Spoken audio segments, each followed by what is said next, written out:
যেটা বলতেছিলাম যে এখানে কয়েকটা বিষয় সামনে আসতেছে, সেটা হচ্ছে যে আমাদের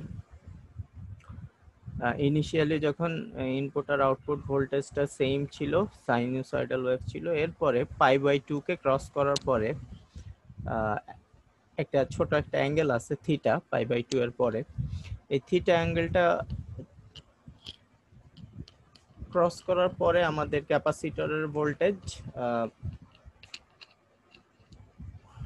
সাইনুসয়েডাল সাইন ওয়েভের ভোল্টেজের চেয়ে বেশি হয়ে গেছে।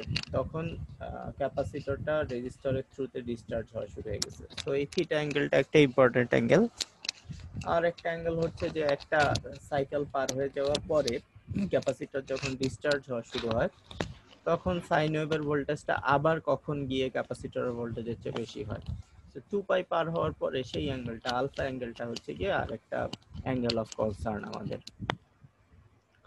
তো ওভারঅল যদি জিনিসটা ইকুয়েশন গুলো আমরা করি বের করতে চাই, তাহলে আমাদের হাফ ওয়েভ রেকটিফায়ারের জন্য ইনপুট ভোল্টেজ এবং আউটপুট ভোল্টেজ সেম যখন ডায়োড অন, আর যখন ডায়োড অফ তখন আমাদের অর্থাৎ এই পার্টটুকুর জন্য আমরা যদি আউটপুট ভোল্টেজের ইকুয়েশনকে ভি নট ধরি, তাহলে এটার একটা ইনিশিয়াল ভ্যালু আছে যেটা হচ্ছে গিয়ে ভি থিটা, অর্থাৎ থিটা অ্যাঙ্গেলে তার মানটা কত, ভোল্টেজের মানটা কত সেটা জানা থাকা লাগবে।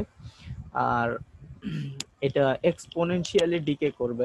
তোমরা জানো যে একটা ক্যাপাসিটরের ডিসচার্জ হওয়ার ইকুয়েশন যেটা একটা আরসি সার্কিটের, সেটা হচ্ছে গিয়ে একটা ফার্স্ট অর্ডার ডিফারেনশিয়াল ইকুয়েশন, এবং ফার্স্ট অর্ডার ডিফারেনশিয়াল ইকুয়েশনের সলিউশন হচ্ছে গিয়ে a e to the power minus t over tau. So এইখানে সেই ইকুয়েশনকে সে ফলো করবে। সেই ইকুয়েশনকে ফলো করতে গেলে এক্সপোনেনশিয়ালি টার্মটা দাঁড়াবে এরকম, ওমেগা টি কে যদি আমরা ওমেগা টি রেফারেন্সের সাপেক্ষে যদি আমরা এই ইকুয়েশনটাকে করি, তো ভি থিটা হচ্ছে গিয়ে ভিএম সাইন থিটা। এখানে থিটার মানটা জানা থাকলে ভি থিটা বের করা যায়। আর ওমেগা টি তো এটা তো variable, theta omega R C হচ্ছে গিয়ে, আর সিটা হচ্ছে গিয়ে আমাদের টাইম কনস্ট্যান্টটাও। এখন ওমেগাটা কি, ওমেগাটা হচ্ছে গিয়ে এই সাইন ওয়েভের যে ফ্রিকোয়েন্সি, অ্যাঙ্গুলার ফ্রিকোয়েন্সি, সেটা।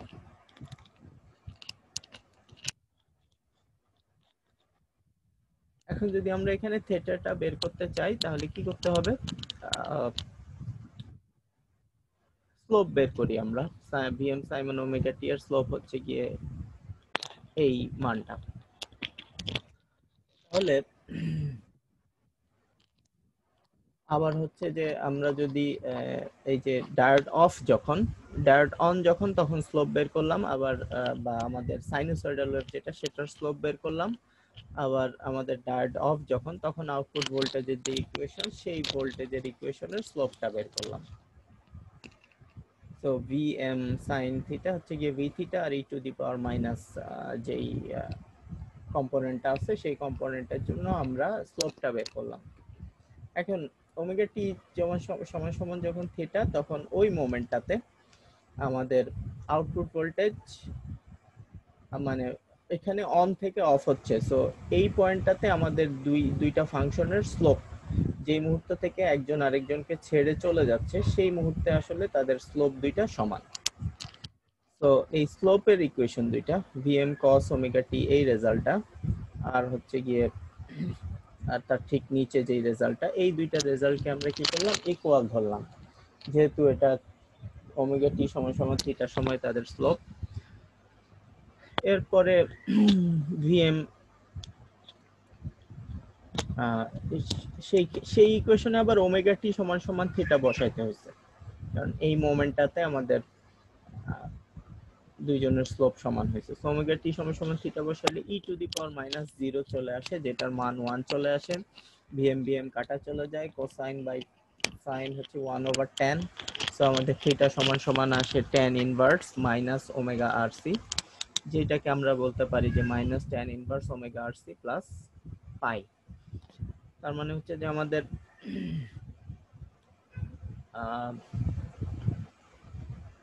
পাই থেকে আমাদের এই অ্যাঙ্গেলটুকু বাদ দিতে হবে, বাদ দিলে আমরা থিটার মানটা পাবো। সেই কতখানি বাদ দিতে হবে সেটা ওমেগা এর উপর নির্ভর করে, আর আর সি টাইম কনস্ট্যান্টের উপরও নির্ভর করে। সো এখান থেকে থিটা এর মান পাওয়া যাবে। আর হচ্ছে আমরা জানি যে আউটপুটের ভোল্টেজ যেটা, আউটপুটের ভোল্টেজ এই যে কার্ভ, সেই কার্ভটাই হচ্ছে কি আমাদের ক্যাপাসিটরের ভোল্টেজ। কারণ লোড আর ক্যাপাসিটর এই দুইজন একজন আরেকজনের সাথে প্যারালালে আছে। সো আউটপুট ভোল্টেজের ইকুয়েশনকে সি ডিভি ডিটি, এই আইসি সমান সমান হচ্ছে গিয়ে সি ডিভি ডিটি, ক্যাপাসিটরের কারেন্ট সমান সমান হচ্ছে গিয়ে তার অ্যাক্রসে ভোল্টেজের ডিফারেন্সিয়েশন বাই হচ্ছে গিয়ে গুণ হচ্ছে গিয়ে টাইম। এই ইকুয়েশনকে এই ইয়েকে ফলো করলে, রুলকে ফলো করলে আমরা আইসি এর ইকুয়েশনও পেয়ে যাব ওমেগা টি এর রেসপেক্টে।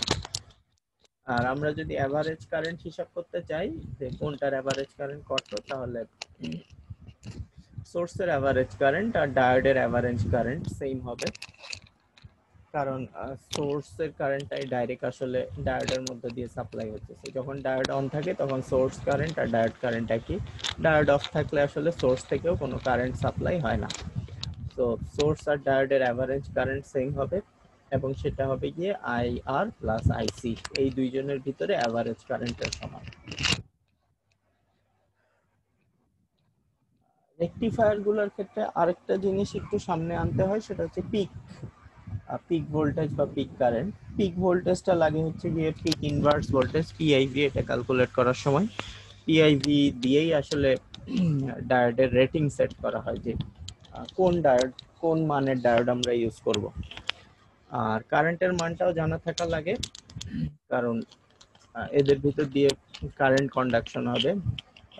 বড় বড় সার্কিটের ক্ষেত্রে বা পাওয়ার ইলেকট্রনিক্স যুক্ত পাওয়ার ইলেকট্রনিক্স অ্যাপ্লিকেশনে যে ডায়োডগুলো ইউজ হয়, সেই ডায়োডগুলোর রেটিং বেশ বড় সড়ো হয়, এবং ওই ডায়োডগুলোর ভিতরে হিট সিঙ্ক লাগাইতে হয়। তো হিট সিঙ্কের মান জানার জন্য আসলে ভোল্টেজের মান যেমন জানতে হবে, কারেন্টের পিক ভ্যালুও জানতে হবে, তাহলে পাওয়ার রেটিং সম্বন্ধে ধারণা পাওয়া যাবে। এখন আইসি যেটা, কারেন্টের যেটা পিক, সেই পিকটা হবে 2 পাই প্লাস আলফা।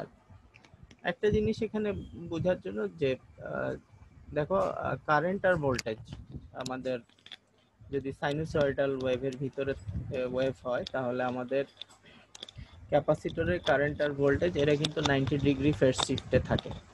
আর 90 ডিগ্রি ফেজ শিফটে থাকার মানে হচ্ছে যে একটা সাইন ওয়েভ হলে আরেকটা কোসাইন ওয়েভ হবে। এর মানেটা কি? এর মানেটা হচ্ছে যে একটা যখন জিরোতে থাকে, অন্যটা কিন্তু তখন পিকে থাকে। তার মানে ডায়োডের সরি ক্যাপাসিটরের ভোল্টেজ যখন জিরো তখন কিন্তু কারেন্ট পিকে, আবার কারেন্ট যখন জিরো তখন ভোল্টেজ পিকে।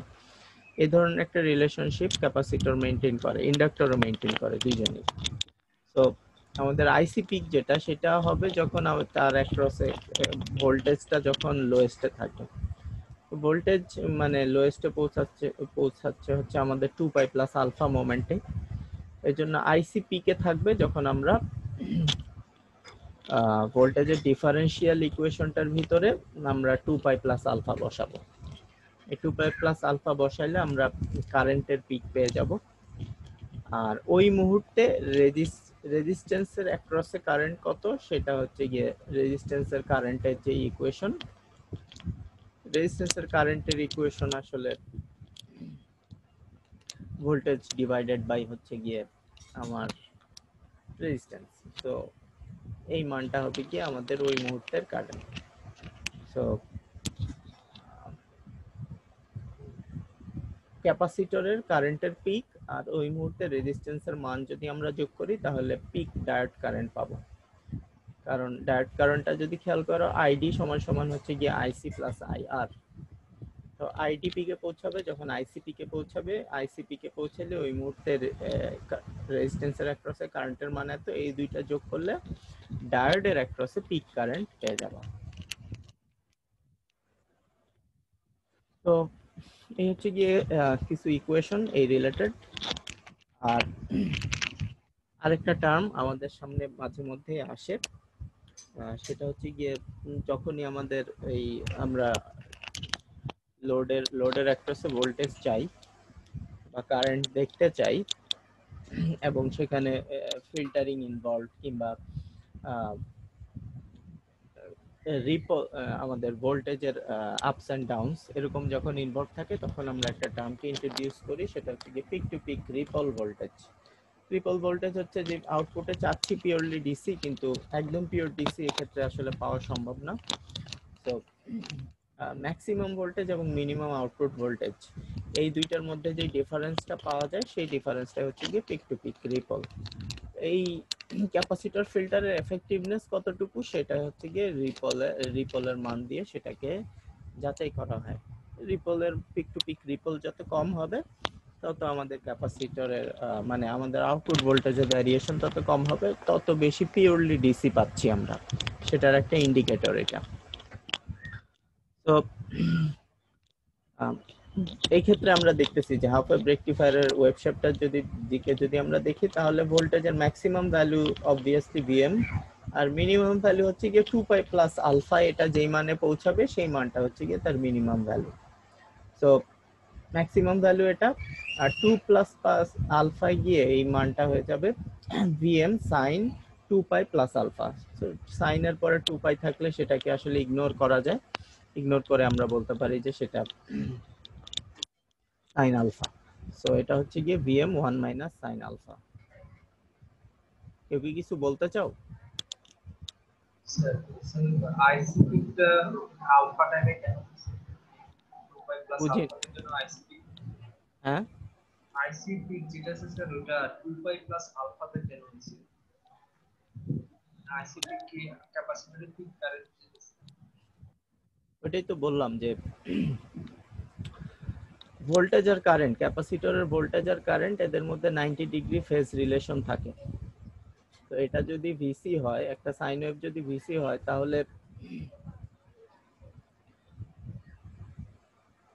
তার কারেন্ট কি হবে?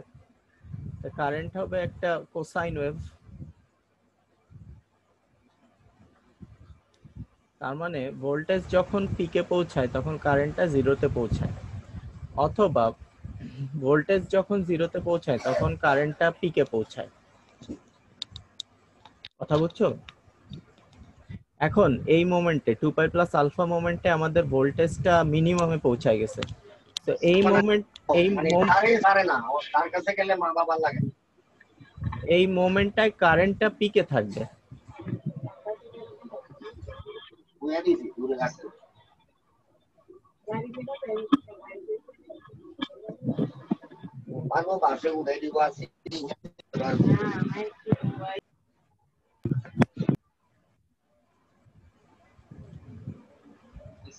আমার পয়েন্টটা কি বুঝতে পারছো? যে মোমেন্টে ভোল্টেজ পিকে থাকে ওই মোমেন্টে কারেন্ট জিরোতে থাকে, আর যখন কারেন্ট মিনিমাম হবে, ভোল্টেজ মিনিমাম হবে, তখন কারেন্ট পিকে যাবে। সো ওই মোমেন্টটায় 2 প্লাস আলফা মোমেন্টটায় ভোল্টেজ মিনিমাম, সো ওই মোমেন্টটায় কারেন্ট পিকে থাকবে ক্যাপাসিটরের।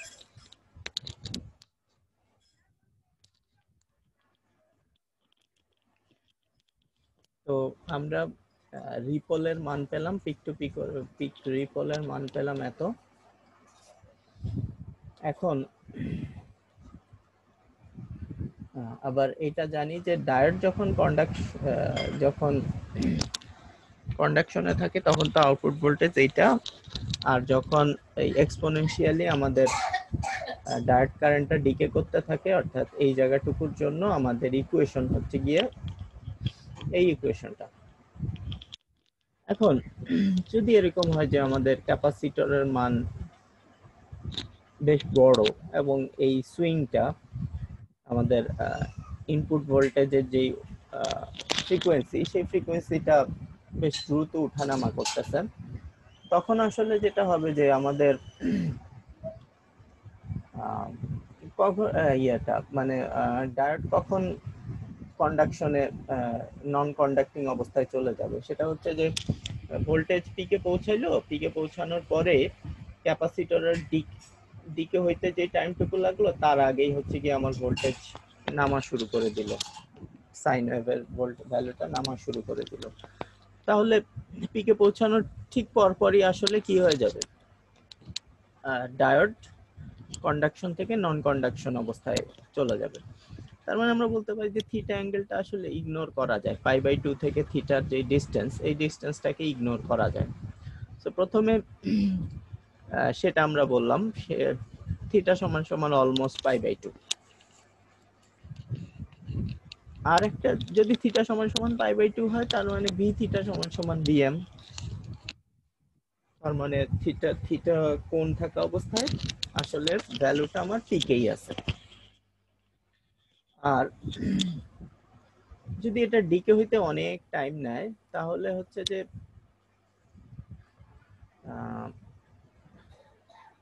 এই যে এখান থেকে আপস ডাউনস হইলো, এখন এটা ডিকে হইতে হইতে অনেক টাইম নিলে আসলে কি হবে,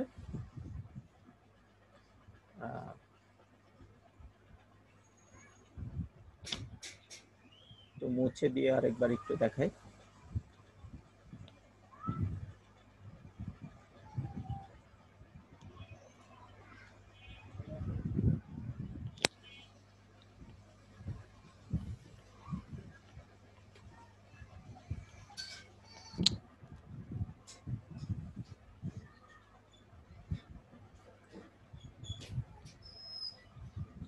এইটা যদি ডিকে হইতে বেশ বড় একটা টাইম নেয়, তাহলে যেটা হবে যে এটা একদম শেষ মোমেন্টে গিয়ে আমার ডিকে হওয়ার পরে, ক্যাপাসিটরের ভোল্টেজ ডিকে হওয়ার পরে যতক্ষণে গিয়ে আমার সাইন ওয়েভটা গিয়ে একদম পিকে পৌঁছাবে, তার আগ মুহূর্তে গিয়ে ডায়োডটা আবার কন্ডাকশনে আসবে। তো এই যে অ্যাঙ্গেলটা, সেই অ্যাঙ্গেলটা আলফা অ্যাঙ্গেলটা, সেই আলফা অ্যাঙ্গেলটা তখন বেড়ে বেড়ে এই পর্যন্ত চলে আসবে। আলফা অ্যাঙ্গেলটাকে তাহলে আমরা বলতে পারবো এই যে মানে সাইন ওয়েভ শূন্য থেকে পিকে পৌঁছানোর যে অ্যাঙ্গেল, সেই অ্যাঙ্গেলটাকে আমরা আলফা ধরতে পারি, অর্থাৎ আলফা ইকুয়াল অলমোস্ট π/2। 90 ডিগ্রি পর পর সাইন শূন্য থেকে পিকে গিয়ে পৌঁছায়। তো এই একটা অ্যাজাম্পশন করা হইলো যে আলফা সমান সমান হচ্ছে গিয়ে π/2। তাহলে এই অ্যাজাম্পশন গুলোর সাপেক্ষে আমাদের বি নট কি দাঁড়াচ্ছে, তখন বি নট 2π প্লাস আলফা, তার মানে হচ্ছে গিয়ে এই যে ডিকে হওয়ার পরে আউটপুট ভোল্টেজটা যেই মুহূর্তে গিয়ে আবার ডায়োডটা কন্ডাকশনে পৌঁছাবে, এই 2π প্লাস আলফা মোমেন্টটাই আসলে ভোল্টেজের মানটা কত হবে। তাহলে আমাদের এই ইকুয়েশনে ভি থিটা সমান সমান ভিএম বসাইতে হবে, e to the power minus omega t, যেটা ওমেগা টি সমান সমান হচ্ছে গিয়ে আমাদের 2π প্লাস π/2, মানে 2π পার হয়েছি, তারপর আরো π/2 তে পৌঁছাইছি। আর থিটা হচ্ছে তো বললাম থিটার সময় অ্যাপ্রক্সিমেটলি π/2, আর ডিভাইডেড বাই হচ্ছে গিয়ে ওমেগা আর সি। এখানে কিছু কাটাকাটি করার পরে ভিএম সমান সমান হচ্ছে গিয়ে minus 2π divided by omega R C. তাহলে আমাদের যে রিপল ভোল্টেজ, সেই রিপল ভোল্টেজের ওভারঅল মানটা কত দাঁড়াচ্ছে, ডেল্টা ভি ওমেগা নট সমান সমান পিক ভ্যালু হচ্ছে গিয়ে ভিএম, আর ডিকে হওয়ার পরে সর্বনিম্ন মানে যেটা পৌঁছাইতেছে সেটা হচ্ছে গিয়ে এই মানটার সমান। ভিএম কমন নিলে আমরা পাবো 1 মাইনাস ই টু দি পাওয়ার, এই পুরো টার্মটাকে আমরা যদি ধরে নেই এক্স, তাহলে এখন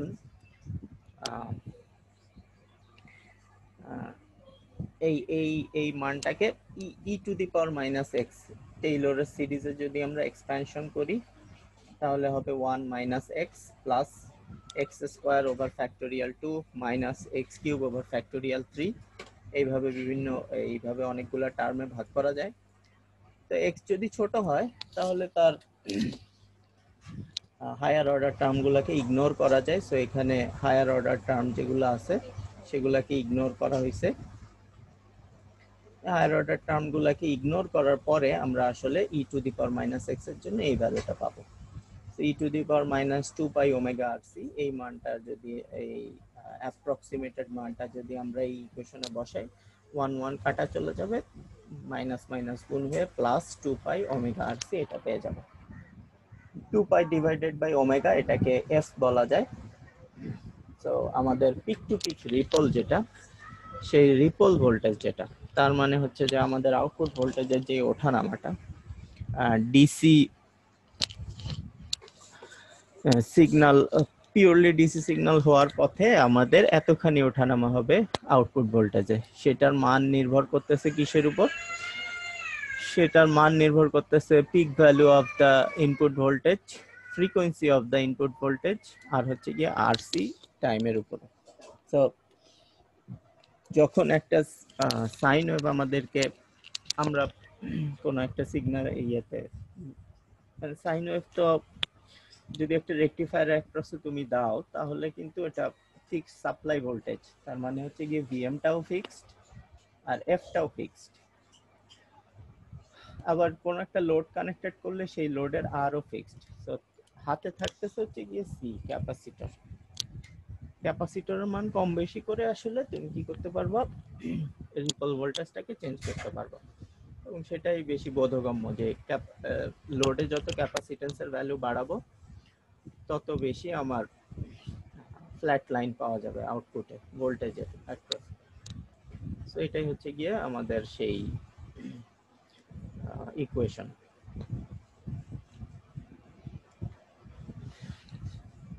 হাফ ওয়েভ রেকটিফায়ারের পরে আমাদের আছে হচ্ছে কি full wave rectifier. Full wave রেকটিফায়ারের দুই রকম কম্বিনেশন সম্ভব। একটা হচ্ছে কি আমাদের ব্রিজ রেকটিফায়ার কনফিগারেশন। এই কনফিগারেশনে যেটা করা হয় সেটা হচ্ছে গিয়ে চারটা ডায়োডকে একটা নির্দিষ্ট প্যাটার্নে কানেক্টেড করা হয়। যখন ভোল্টেজ পজিটিভ হাফ সাইকেল থাকে তখন D1 আর D2 এই দুইটা কন্ডাক্ট করবে, আর যখন ভোল্টেজের নেগেটিভ হাফ সাইকেল আসে তখন D3 আর D4 এই দুইজন কন্ডাক্ট করবে।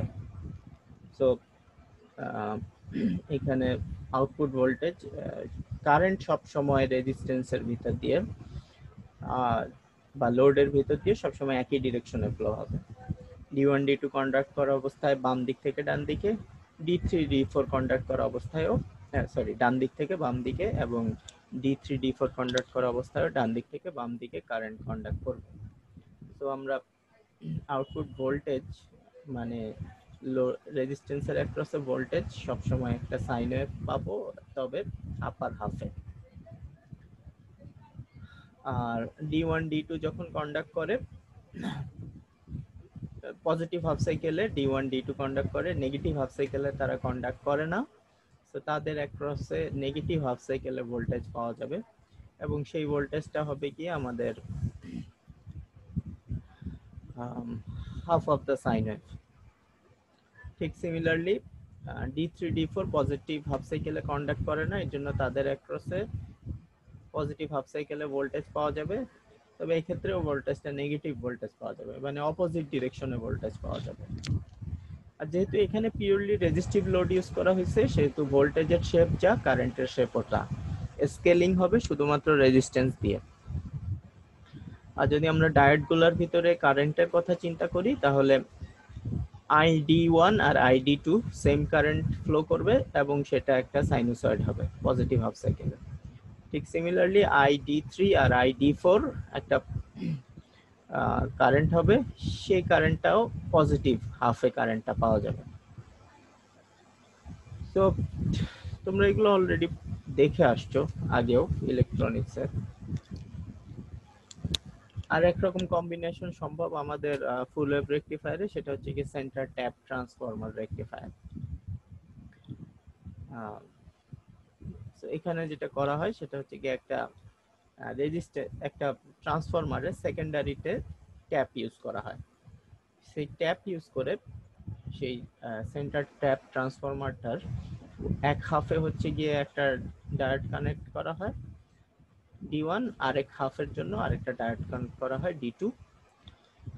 এই ডায়োড দুটো কানেক্ট করে দুইজনের কমন পয়েন্ট থেকে রেজিস্ট্যান্সটাকে ওই ট্রান্সফরমারের সেন্টারে গিয়ে কানেক্ট করা হয় বা লোডটাকে।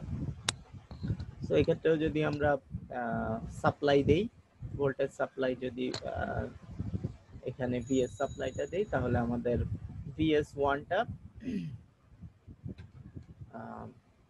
পজিটিভ হাফ সাইকেলে এই ডায়োড D1টা কন্ডাক্ট করবে, এবং যখন এইখানে পজিটিভ ভোল্টেজ পাওয়া যাবে তখন VS2তে এই ভোল্টেজটা VS2 এর নিচের টার্মিনালটায় ভোল্টেজটা হবে মিনিমাম, তখন আসলে D2 কন্ডাক্ট করবে না পজিটিভ হাফ সাইকেলের জন্য।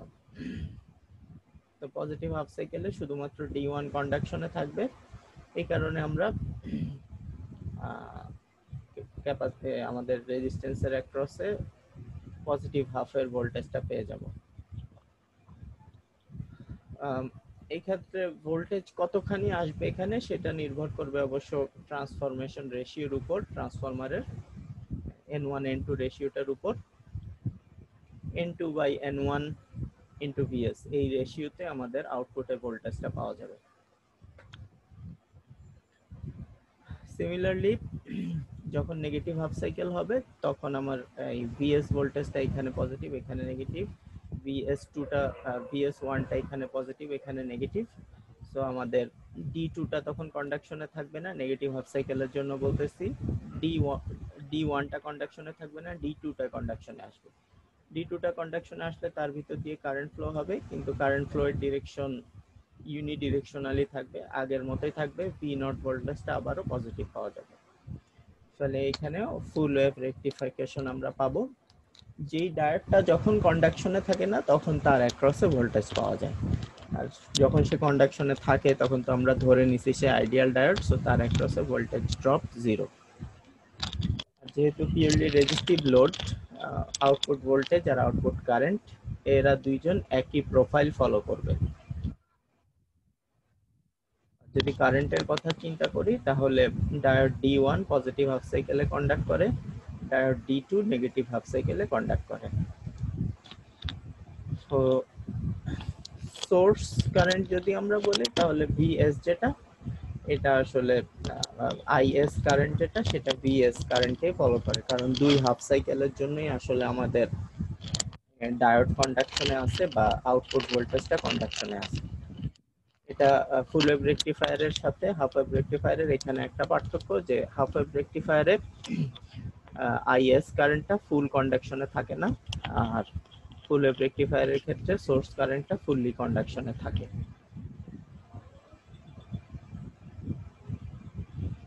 সিঙ্গেল ফেজ ফুল ওয়েভ রেকটিফায়ারের ইকুয়েশনগুলো যদি আমরা দেখতে চাই, আউটপুট ভোল্টেজ পজিটিভ হাফ সাইকেলের জন্য এরকম, নেগেটিভ হাফ সাইকেলের জন্য হচ্ছে গিয়ে -Vm sin omega t.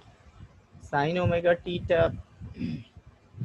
Omega t sine omega t এই মানটা এই পাই থেকে টু পাই এর জন্য নেগেটিভ, সেই নেগেটিভ আর এই সামনের নেগেটিভ মিলে পজিটিভ ভোল্টেজ পাওয়া যায়, কারণ আউটপুট কিন্তু সবসময় পজিটিভ, ভি নট এর মান কিন্তু সবসময় পজিটিভ হাফে থাকে। ভোল্টেজের ডিসি কম্পোনেন্ট যদি আমরা ক্যালকুলেট করতে চাই তাহলে পুরো সময়ের জন্য ইন্টিগ্রেট করে অ্যাঙ্গেলের মানটা দিয়ে ভাগ করতে হবে, তাহলে অ্যাভারেজ ভোল্টেজ বা ডিসি ভোল্টেজ কম্পোনেন্ট পাওয়া যাবে।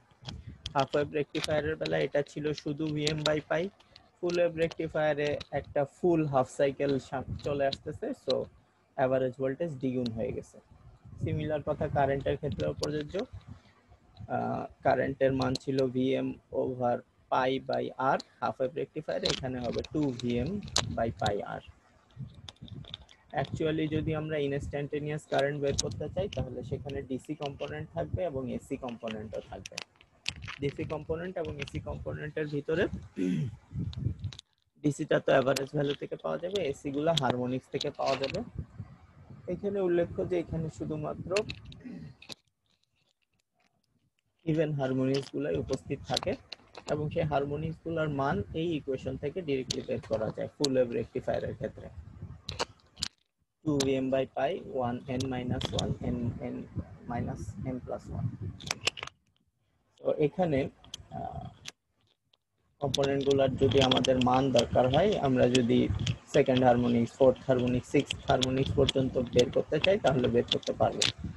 আর যত বেশি দূরে যাওয়া যায়, হারমোনিক্স গুলা যত বেশি দূরে যেতে থাকে তত তাদের মান ছোট হইতে থাকে। এবং কারেন্টের হারমোনিক্স গুলো যদি মানগুলো যদি আমরা বের করতে চাই তাহলে কোনো একটা ভোল্টেজের হারমোনিক্সকে তার করেসপন্ডিং ইম্পিডেন্স দিয়ে ভাগ করতে হবে। ইম্পিডেন্সের মান আরএল সার্কিটের ক্ষেত্রে বলতেছি, এই আরএল সার্কিটের ক্ষেত্রে আমাদের ইম্পিডেন্সের মান হবে গিয়ে এটা। R plus j n omega L. N এর মান যত বাড়বে ইম্পিডেন্স আসলে তত বাড়বে। ইম্পিডেন্সের মান বাড়তে থাকলে আই এন ক্রমাগত কমে যাইতে শুরু করবে। তো হায়ার অর্ডার হারমোনিক্স গুলো প্রায় খুবই নেগলিজিবল কারেন্ট শো করে আমাদের আর এল লোডের ক্ষেত্রে। যদি আর এল লোড ইউজ হয় ফুল ওয়েভ রেকটিফায়ারে, ধরো রেজিস্ট্যান্সের সাথে ইন্ডাকটেন্সের উপস্থিতি আছে, তাহলে আমরা যেমন হাফ ওয়েভ রেকটিফায়ারের ক্ষেত্রে আর এল লোডের ক্ষেত্রে দেখছি যে মানে হাফ ওয়েভ শেষ হয়ে যাওয়ার পরও ইন্ডাক্টরের প্রভাবে আসলে ইন্ডাক্টরটা তার ভিতরে কারেন্টে চেঞ্জ হতে দেয় না, ফলে হাফ সাইকেল শেষ হয়ে যাওয়ার পরেও পরবর্তী হাফ সাইকেলেও সেটার প্রভাব থেকে যায়। সো পাই পাই অ্যাঙ্গেলটা ক্রস করার পরেও আসলে আগের হাফ সাইকেলের কারেন্টটার উপস্থিতি থাকে। তো যদি ডায়োডের কথা চিন্তা করি, যে পজিটিভ হাফ সাইকেলে যে ডায়োড দুইটা কন্ডাকশনে থাকে I1 আর I2, তারা আসলে π/2 এর পরেও কিছু সময় কন্ডাকশনে থাকে, এবং তারপরে আবার আইডি আইডি মানে D3 আর D4 কন্ডাকশনে আসে। তারাও ইন্ডাক্টরের প্রভাবে 2π এর পরে কিছু সময় কন্ডাকশনে থাকে। সো ওভারঅল এদের দুইজনের কন্ডাকশন এই কারেন্ট যোগ করলেই আসলে আই নটটা পাওয়া যাবে, এবং এটা একটা সিমেট্রি মেনটেন করে এবং একটা পিরিয়ডিসিটি মেনটেন করে। এটার ইকুয়েশন বের করার জন্য আসলে আগের মতোই আমাদের ফোর্স কম্পোনেন্ট এবং ন্যাচারাল কম্পোনেন্ট এই দুইটা দিয়ে যোগ করে তারপরে তার ইকুয়েশন বের করতে হবে। আর যদি এটা হচ্ছে কি ইন্ডাকটেন্স যখন নরমাল হয়, আর যখন যদি ইন্ডাকটেন্স খুব বড় হয়, তাহলে খুব বড় ইন্ডাকটেন্সের ক্ষেত্রে আমরা জানি যে ইন্ডাক্টর তার অ্যাক্রসে কারেন্টকে চেঞ্জ হতে দিবে না, সো অলমোস্ট একটা ডিসি কারেন্ট মেইনটেইন করবে। যদি খুব বড় ইন্ডাকটেন্স আমরা ইউজ করি আউটপুটে, তাহলে যেটা হবে যে কারেন্টটা একটা ফ্ল্যাট লাইন শো করবে অলমোস্ট। থিওরিটিক্যালি এটার অ্যাভারেজ কারেন্ট যেটা, সেই অ্যাভারেজ কারেন্টটা হবে গিয়ে একটা ডিসি কারেন্ট। যখন এল হচ্ছে গিয়ে ভেরি ভেরি হাই, তখন তখন আসলে আমরা এই ধরনের শেপ মানে ভেরি লার্জ ইন্ডাকট্যান্সের ক্ষেত্রে এই ধরনের শেপ আমরা পেতে পারি। আউটপুট তো হুবহু ইয়েকে ফলো করবে, সাইন ওয়েভকে ফলো করবে। সো সাইন ওয়েভের সিগন্যাল হবে এরকম। আর ID1 ID2 এরা হচ্ছে গিয়ে এক হাফ সাইকেলে কন্ডাক্ট করে, যে হাফ সাইকেলে কন্ডাক্ট করে তাদের ভিতরে কারেন্টটা একটা ফ্ল্যাট লাইন, আর নেগেটিভ হাফ সাইকেলে অলমোস্ট মানে অলমোস্ট না, পুরাই জিরো। আবার ID3 ID4 তারা হচ্ছে গিয়ে নেগেটিভ হাফ সাইকেলে পজিটিভ ডিরেকশনে কন্ডাক্ট করে, আর বাকি হাফ সাইকেলের জন্য অলমোস্ট জিরো।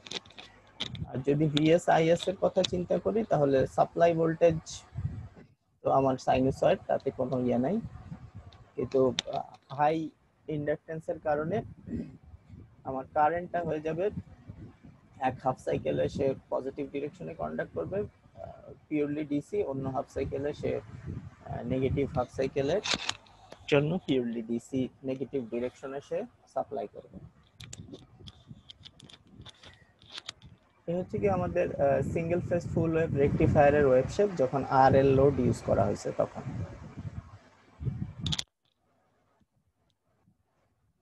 তো এটা মোটামুটি আমাদের হাফ ওয়েভ রেকটিফায়ার আর ফুল ওয়েভ রেকটিফায়ারের আইডিয়া। ফুল ওয়েভ রেকটিফায়ারে আরো কিছু আরসি সার্কিট সহ কিছু কম্বিনেশন আছে, সেই কম্বিনেশন গুলো আমরা সংক্ষেপে একটু দেখবো নেক্সট ক্লাসে।